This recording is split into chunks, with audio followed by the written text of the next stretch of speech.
No spoke 20C এটার FRP বা factory reset দিবেন কিভাবে? এটা ডিরেক্টলি মডেল যদি আপনি এখান থেকে সিলেক্ট করেন টেকনো স্পোক 20C 20, সরি, আমি টেকনোতে যাই, টেকনোতে গেলাম।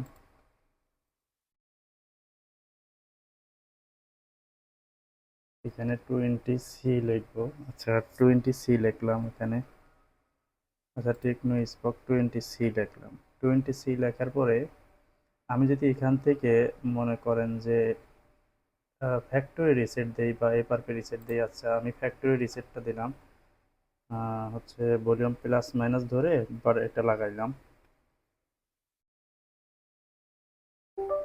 দেখেন আমার এটা কিন্তু ফেল আইলো। এটা কিন্তু ফেল আইলো। এটা কিভাবে আপনি ফ্যাক্টরি রিসেট দিবেন? এটা হচ্ছে চলে যাবেন হচ্ছে এখান থেকে মেটা মোডে। এখানে মেটা মোডে যাবেন। মেটা মোডে যাওয়ার পরে এখান থেকে আগে মেটা মোডে ফ্যাক্টরি রিসেট দিবেন। মেটা মোডে ফ্যাক্টরি রিসেট বা এফআরপি, আচ্ছা এফআরপি দেই। এফআরপিতে গেলাম। আচ্ছা, ফন্ড ওপেন হয়ে গেছে।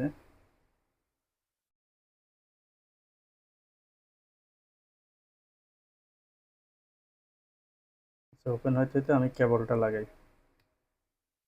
এটা হচ্ছে মেটা মোড, এইখানে মেটা মোড শো করবে।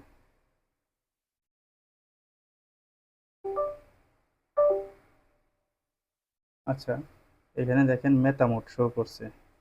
এই যে মেটা মোড, মেটা মোডে শো করার পরে এইখানে এফআরপি রিসেটটা হয়ে যাবে।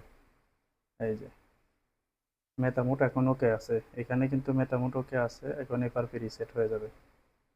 মানে এইভাবে, তাছাড়া অন্য কোনো প্রসেসে এটা আপনার ফরম্যাট হবে না বা রিসেট হবে না।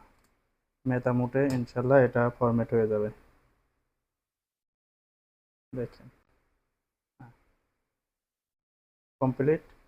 ওকে, দেখেন মেটা মোডে আমাদের ফোনটা রিসেট হয়ে গেল মেটা মোডে। ওকে, মেটা মোডে ফোনটা রিসেট হয়ে গেল।